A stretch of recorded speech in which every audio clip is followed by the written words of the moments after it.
Lightning like Steve McQueen. I'm in the fast lane when the light turns green. And I built tough, I ain't nothing but grit. Cause I made rugged blood, sweat, and spit. Yeah, like a horse I fly. Better push yourself in for a bumpy ride. I like to play hard, but I work harder. And I weather the storm cause I'm built stronger. What is up, ladies and gentlemen? We are back. We are live. It is the Freight Coach Podcast, the top podcast in transportation, coming to you guys every single weekday, 8:30 a.m. Pacific, 10:30 Central, to break down some industry headlines. But most importantly, you guys provide some actual insight into what we can do with all of this information. If this is your first time tuning in, welcome. This is the real side of freight, ladies and gentlemen. And I say that before every single show. And what I mean by that is I only speak with transportation professionals because at the end of the day, you guys, I want to talk to the right individuals who have done what you're looking to do or who are currently doing what you're trying to achieve. So you can take that information, apply it, utilize it, and see a meaningful difference in your business and your life. Happy holiday week, everybody. We're going to jump right in. I always love talking about this topic, and building out your tech stack inside of transportation. What do you actually need? But most importantly, like, how do you assess any of these providers? And I'm bringing somebody on this show today who gets hit with this all the time and literally does this every single day, to hope that we can put some more information out there that you guys can kind of bring in as you're deciding your tech platform out there. So I got my main man, Eze, on the show. Eze, what's going on, brother? How are you? Doing great. Thank you for having me. No, man, it's always a pleasure to talk with you about this. And, when we saw each other at Technovations and, everything that's going on out there is, AI this and AI that. And from your perspective, man, like how much of what you are brought out there, how are you deciding? Is it more of like a want versus need, or are you taking like feedback from the agents, like, hey, this is stuff that we're looking for? Or are you constantly on the hunt to be like, hey, what's out there? How can we possibly get ahead of the curve here so we can bring some better tech to our company? Yeah, I think it comes a little bit from both sides. On the one hand, we have the responsibility to be looking for what is coming and how the future looks like. But also at the same time, we need to listen to the day-to-day needs from our agents as well. So I think I see it as kind of like two paths there. Generally during conferences, that there is more this the side of seeing what's available, and then but many times an agent would come with an idea, and then it's like, well, we will assess if there's a product out there, or if we will have the capacity to build it internally. Yeah.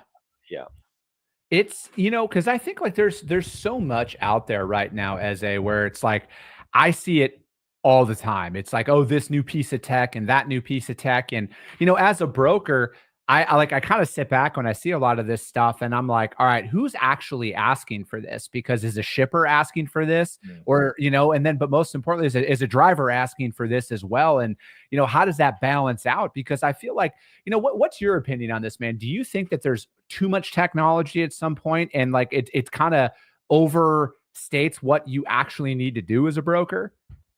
I don't see it as being too much technology. I think something that helps me, and also just because we also made mistakes along the way, as everyone, right? It's impossible to always make the best decision in every scenario.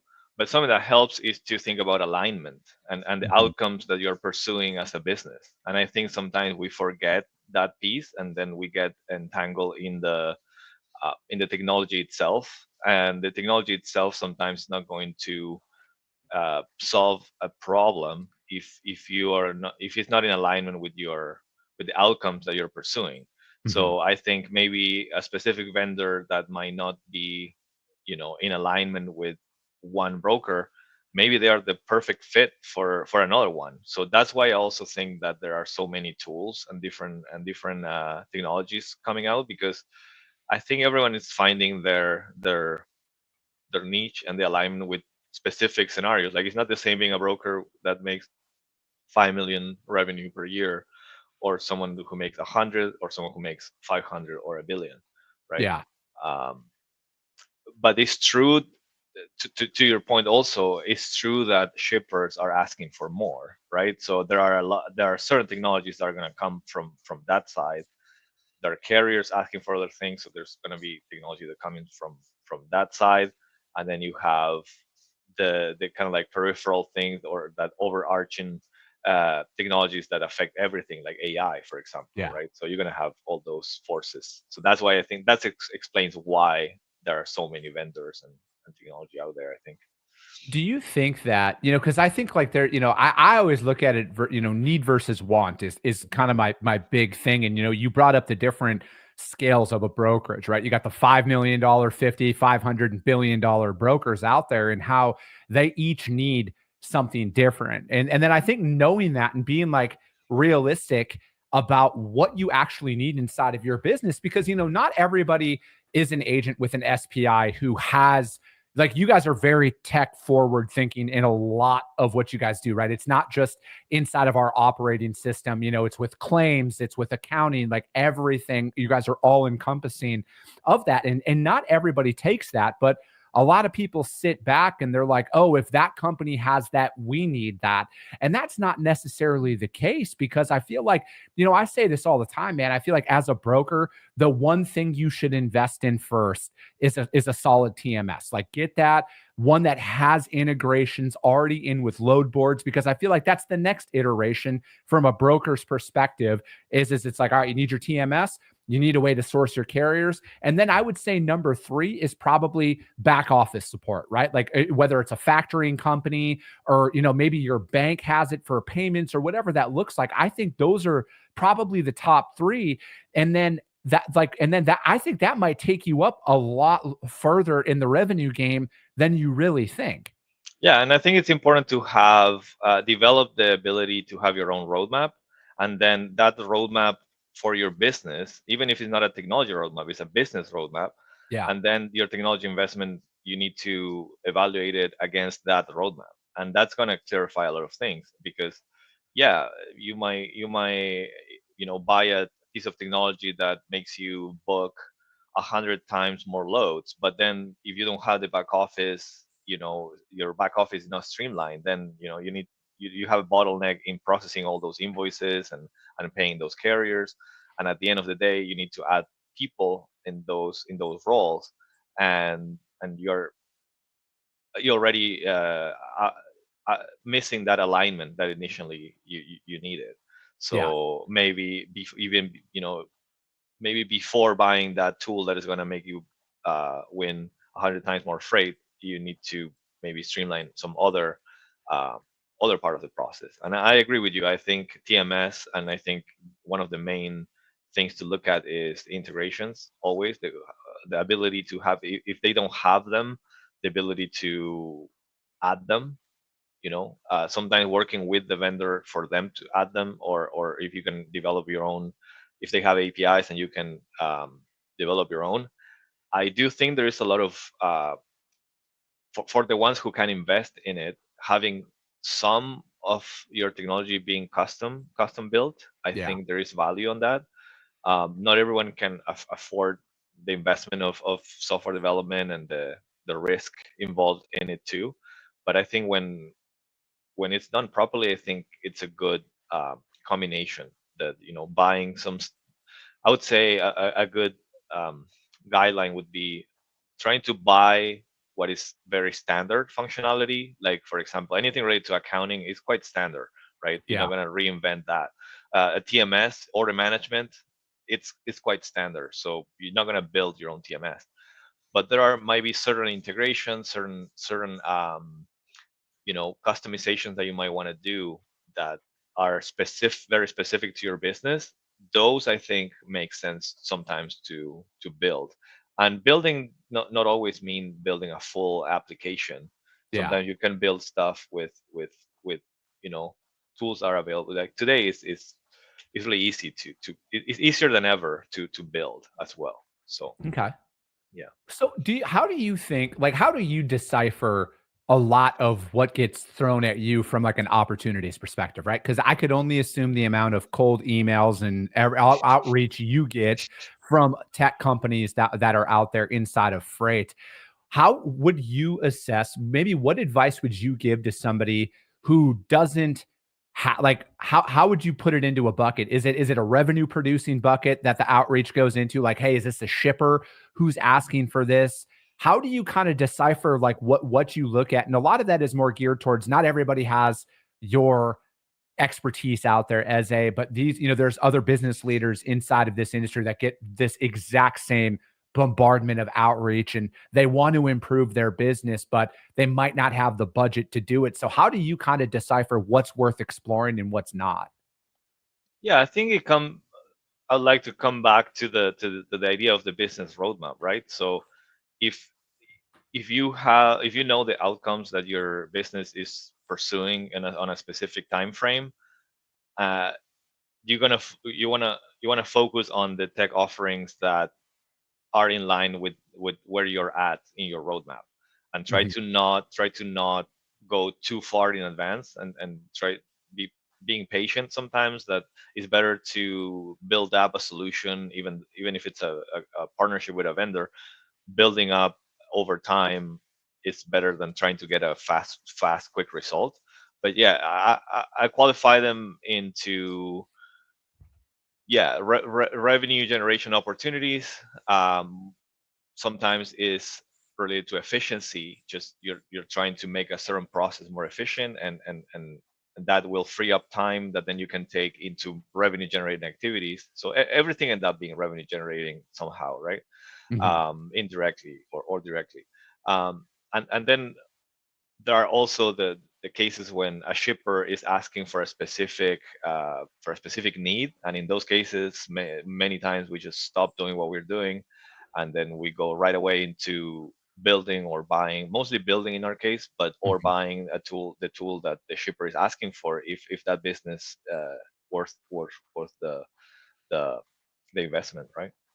So when you say building, are you talking about like you and the team at SPI building out like a custom integration with a shipper who might have a piece of specific technology that they need for the freight, and then our TMS might not have that connectivity, so we build an API on the back end? Is that what you're kind of talking about? Yeah, and there are sometimes requests, like for example, we need a file dropped with this specific format on this specific server once a day for and that's something that their back office will grab and do some process that we might not even know what it is, but they need that file there, right?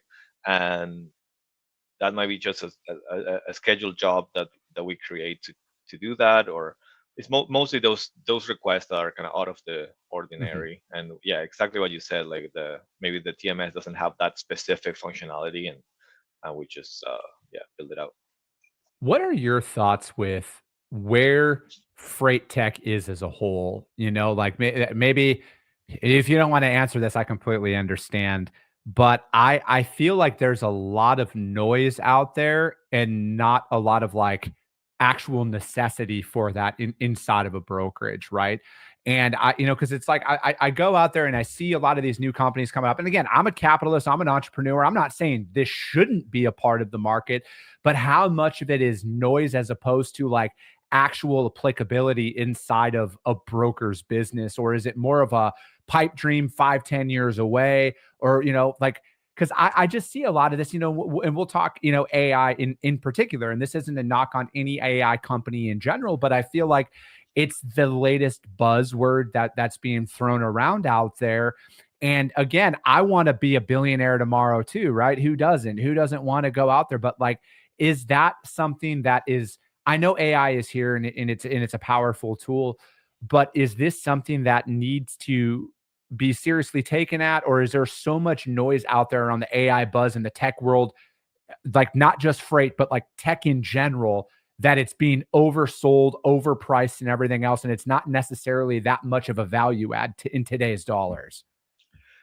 Yeah, that's a very good question. I think it's important to develop uh, criteria to be able to look through all the hype and the FOMO, and I think that criteria, going back to what I was saying before, if you have if have an understanding of where you're at in the maturity of your business, it's gonna be easier to navigate that, because you're gonna if you're being honest and saying, I'm not ready for this tool, I'm not ready for this, and also I don't have the need, right? Mhm. So I think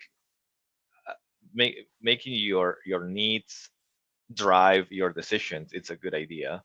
And I, and I think, yeah, there might be some noise, but I don't think that's a problem or a consequence of any problem with the industry or the tech industry.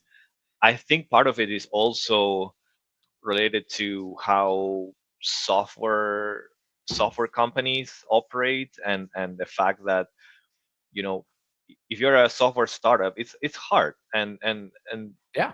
you're trying to get revenue. There's a lot of competition, and you're trying, sometimes people might also take shortcuts in order to get that revenue, right? Because they have investors to respond to, and in many cases a brokerage is trying to build up something that is long term, and sometimes that long term vision doesn't really fit with the taking shortcuts vision Yeah. that some people might be even forced to. Like, it's not something that people are trying to be like, oh, I'm gonna make a bad product or anything. I don't think there is malintent in anybody. But it's just a consequence of how things work and how hard it is to also have a software company Yeah. or a startup, right? No, definitely. And I look at it a lot of when I'm out there actively, when I'm talking to the shippers and my prospects and everything else, I feel like a lot of the shippers that might require technology, if you're going in it from like a pure business development standpoint, a lot of those accounts, like realistically, man, they're not going to talk to me for 2 to 4 years. Like they have a lot of requirements behind it, right? That need to get up there. So I think that's another thing to take into consideration as you're going out there and assessing what technology is in the market right now is are your customers even really going to ask for that? And then B, are the customers that might requirement, what's the probability of you onboarding them? And then what does that time frame look like? And again, back to your tech roadmap here, like maybe you can plan that out like, hey, this is my 24-month goal to have this because this aligns with some of my current prospects. And and I'm just going in it because like I was talking with you and James were both there. I think you were there when we were having lunch, but like I'm looking at my P&L every 90 days and I'm like, all right, what is this going for? What is that going for? Like I treat this, because like this is a real business, right? On the media side of things, I'm like, what am I spending? What's the ROI? Do we actually use this? Because it's easy to get emotional in the moment and be like, yes, sign up for it. And it's always, $50 here, $90 there. But if you look at it over time, I mean, we're talking about $5,000+ a year on little integrations here and there, or little $50, $80 a month accounts. And I mean, that for most small businesses, that's a large sum of money on an annual basis. And you're emotionally using it in the moment.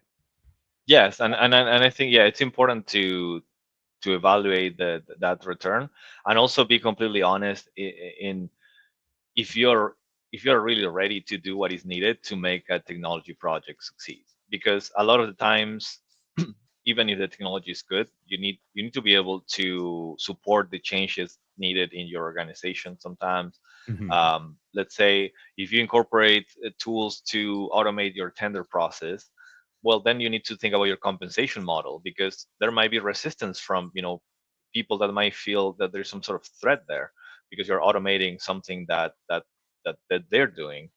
And even if that's not the idea, you need to still be ready to face those changes. And a lot of the times, I think projects fail or succeed more because of the effort of the organization to push the project forward, Mhm. than because of the quality of the technology.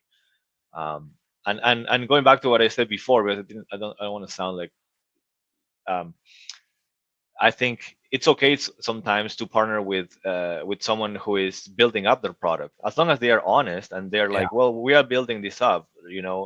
What I don't like, or I think it's a red flag for people to, um, you know, it, as an advice for people who are evaluating technologies, if the salesperson is saying yes to absolutely everything and they're not asking you questions about your business, if they're not if they're not trying to understand where you are at, and they're just saying yes to everything that you ask for, that sometimes could be a red flag, because it means that they're just trying to close the deal, not really make a partnership for long term, and Mhm. meet you where you're at. So Yeah.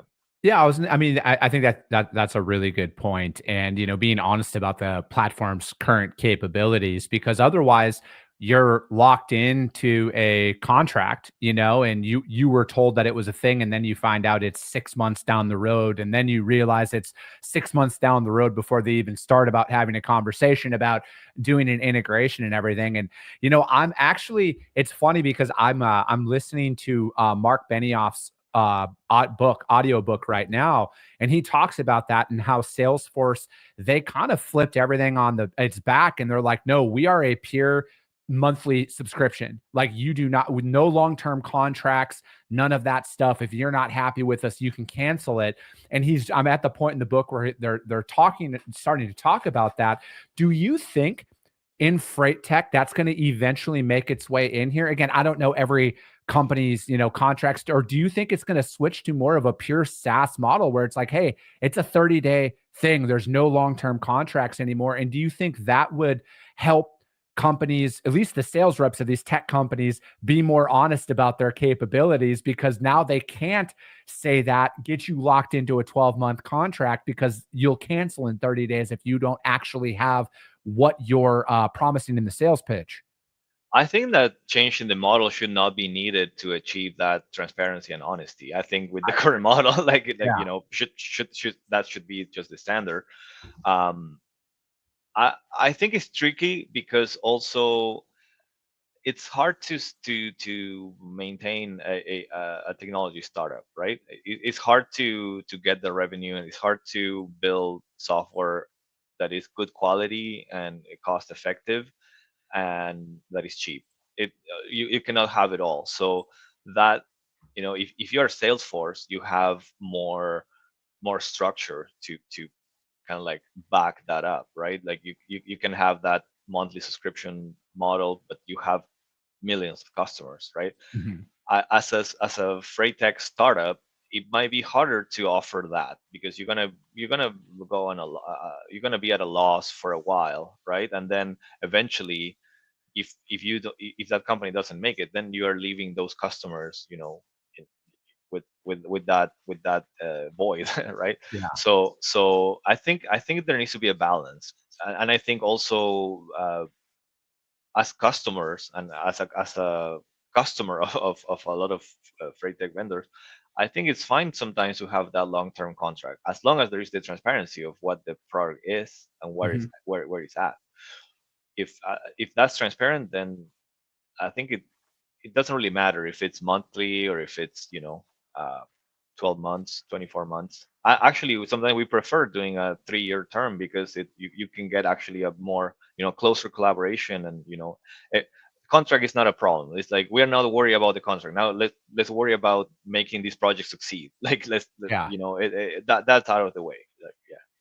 Do you think, Robert Calton, he brought this up, maximizing the available technology that's out there. Do you think that more people should be expecting more from their tech vendors on showing the full capabilities, and almost doing like, I don't want to call it like a quarterly training or anything like that, but like, how can you make sure you're getting the most out of the technology that's out there? I think that one of the problems that I see in the freight tech environment, it's related to what you're saying there. That is governance. Okay. I think governance of the implementation of projects and governance over the data. Sometimes it's not very clear. You get a contract with a vendor, and it's not clear who is who is the owner of the project. Who should be doing what to make Mhm. that project succeed. And I think that's another good indicator of if a partnership is going to be a good one or not. Is, before getting into an involvement, is being clear about who is going to be the owner of the success of the project. It's always a collaboration, but it needs to be clear what are the responsibilities of the customer and the vendor. And I think that's something that needs to be talked about more, is governance. And also governance of the data, is like, who owns that data? Is that data just now is the vendor can do anything they want with the data. It's not very clear in the current scenario how does that look like? What are vendors doing with the data? There's not much. There's no regulation um, Mhm. present. So, but yeah, I think the key point there is governance. Is Yeah. who owns the projects. I think that, I always like, this is just my own personal perspective on things is I really dislike when I reach out to somebody and I'm like, "Hey, does your stuff do this?" And they're like, "Yeah, it's done this whole time." I'm like, "Well, why was this never brought to your attention?" Like, I want thorough capabilities, right? Like, I want to know everything, and that's why it's like, again, it's not necessary, but I think that's why I will always gravitate towards tech that was designed by people who used to do the job that I'm doing, and they built tech around it because they saw that there was a need for that in their day to day. Because to me, it's like, I don't think that I'm a firm believer that, we all kind of have the same data now when it comes down to it from a pricing perspective. I think that there's so much stuff that's out there. I personally feel like everybody's kind of quoting around the exact same rate for most lanes that's out there. There's just too much data now. Shippers have their own data now to go off of. It's a lot different landscape than it used to be.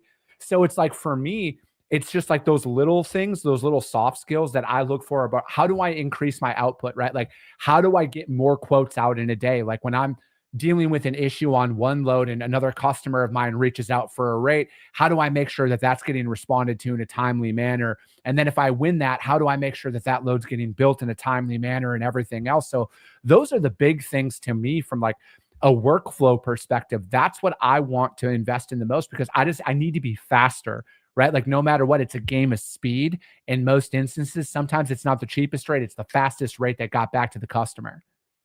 Yeah, and it's speed and reliability, right? Speed, Yeah. reliability, and accuracy, I would say. Um, and going back to the beginning when we were talking about what are good guidelines to try to find vendors, and yeah, I think that's a point to look at the training capabilities and also the quality attributes, right? Like, what are the quality attributes that you want to improve? It's like Mhm. speed. I want to improve accuracy of my load building. I want to reduce the amount of errors, or I want to increase the security because I'm getting, my software, like, it's getting hacked frequently. Or so that's a good guideline too. It's like, what quality attributes you want to improve in your business, and then try to find technology that fulfills that. Don't get lost in um, the new shiny, the new Yeah. shiny object that comes up.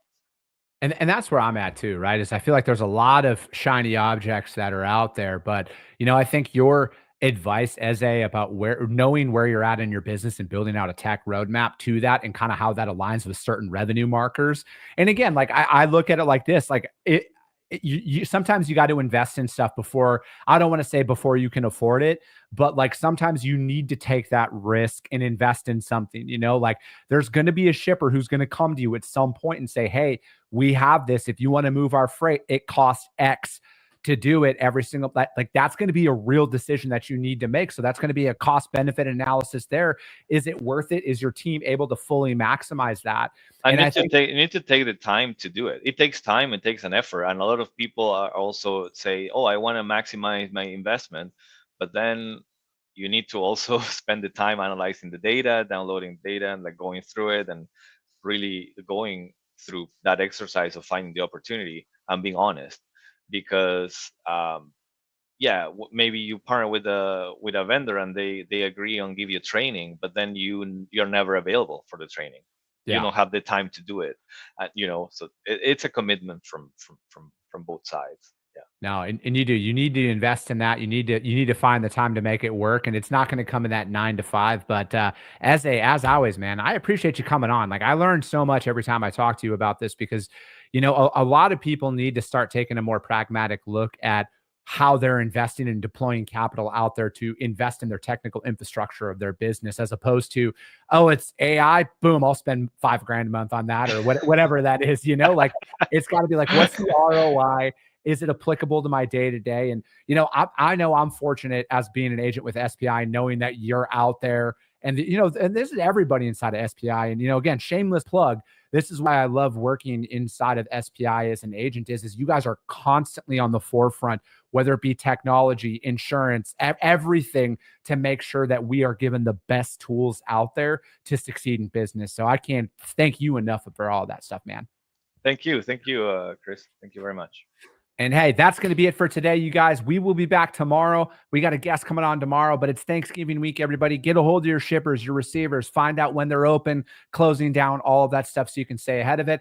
As always, if you guys got value in what you heard, subscribe to the show, you guys. Share it out there to your network, because if you see value, your network's going to see value as well. I appreciate you guys. I love you guys, and we'll be talking to you soon.